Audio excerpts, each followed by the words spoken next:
Proceed. Meditation 6? Actually, no, we should mention the uniqueness of the void. Given extensionality, this is pages 68 and 69, I don't think we'll go through it, but given extensionality, you can prove that the void is unique. If it weren't for the axiom of extensionality, the void would not be unique, and we would be back in the realm of the one, as unique. Should I say something more about that? Is that good for now? You're saying the void, how? Given the axiom of extensionality that Greg got on the table earlier, right? A is an element of B, and if this mutually implies A is it? A is an element. A is an element of G, G, yes. then A equals B. yeah, A equals B, right? Given that, if we don't have this, then it could be that the void is not unique. Wait. It should actually be B equals equals G. G. Oh yeah. Thanks. Yeah, B equals G. If it weren't for this axiom, we could actually prove that the void is not unique.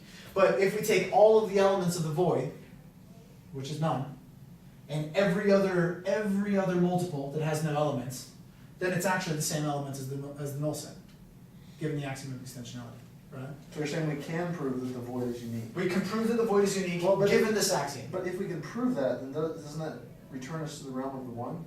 No, because these are axiomatic decisions. So given this axiom, that's the point, given this axiom, we can prove that the void is unique. But if we don't have this, then we can't, and then we're back in the realm of the one. Because something has to render the system consistent, Yeah. right? Because if Something would have to keep them apart. But I thought you couldn't. Well, when you say render it consistent, do you know that it's consistent? So if the void is not unique, then there are lots of different voids. And we'd have to have something that would separate those from each other. Is this the case? And that would need to be some sort of form of one. Is it then the case that you have a set of voids that has to be Right. would go through a count as one to render it consistent? Right. You would structure it. Right, you could have many voids, and this is the problem that Plato was dealing with, right? If you have many others, what guarantees their otherness from each other? Right, but if you're certain that the void is unique, then it's one, right? Isn't that what you're saying? You're saying it is. It's except that it's singular. nothing. It's singular, but it's nothing. But it's it's not not- the one, right? It's not the one. But and it is that a shows one. it. But it's a first multiple. It's this multiple here. Yeah. So here's an important distinction, right? One might be a sort of difficult term. Yeah. It's the one is different from a one, right? The one is this right hidden God that renders everything consistent. A one is just something. Or like a form of. And the trick here is that it's nothing. I mean, it's that set to which nothing belongs. So even if it's what grounds or founds or is the first for this entire proliferation of being that is ontology, that's great, but it's nothing.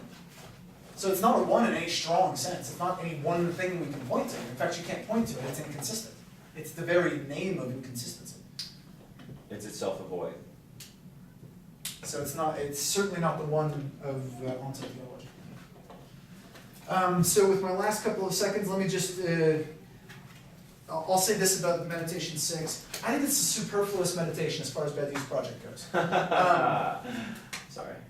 And I think it's a fantastic reading of Aristotle. I think it's very interesting, but I don't think it's crucial to Badiou's project. I think it's there for purposes of completeness, thoroughness.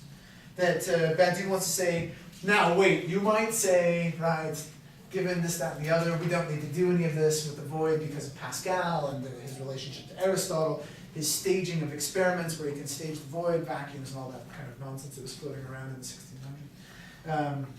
1600s. So given all of that, you don't need to do this work. And he said, no, let's be more rigorous. And he wants to work carefully through that point. So that I think you can summarize all of Meditation 6 in a couple of quick points, as far as I'm concerned.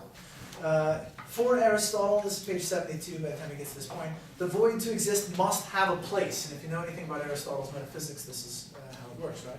And place is always, for Aristotle, a towards which in nature. That towards which something tends, right? Rocks fall downward and fire goes upward and all those kinds of things. That's the nature.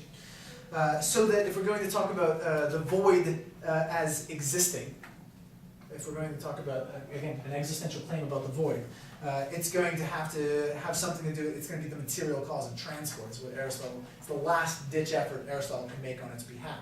So from pages 72 through 75, he gives a triple proof, Aristotle, he summarizes Aristotle's triple proof that the void can have no natural being. Indifference, infinite, and unmeasured. These three proofs that it cannot have a natural being, given Aristotle's notion of nature as a place toward which something tends. So then on page 75, Badiou poses the question, yeah, right, I'll grant that, Aristotle, but what if the void has an unnatural being?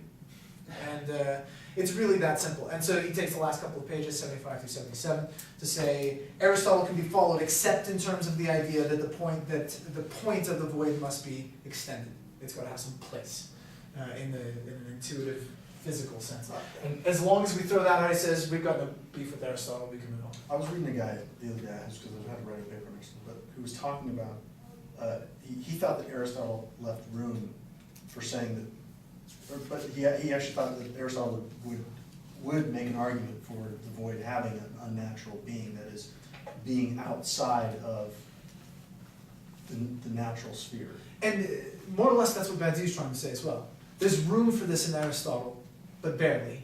And Aristotle himself, so yeah, there's room within Aristotle, but Aristotle himself isn't interested in that room. Well, so yeah, I mean, the guy was arguing that Aristotle would affirm that, would just say, yes, the void does exist outside of that, but it's outside of natural. But for Aristotle, that means it doesn't exist, right?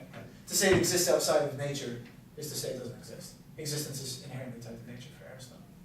So, but he does leave room for it in an unnatural way, and that's what Badiou wants to say. So, thanks Aristotle, your proofs are really helpful. So I think we can really deal with that whole. It doesn't come up later anywhere else in Badiou's argument, and I think, like I say, it's just a question of thoroughness. But if you read Aristotle, it's a great little analysis of Aristotle. So I think that's Meditations 1 through 6. Covers part one.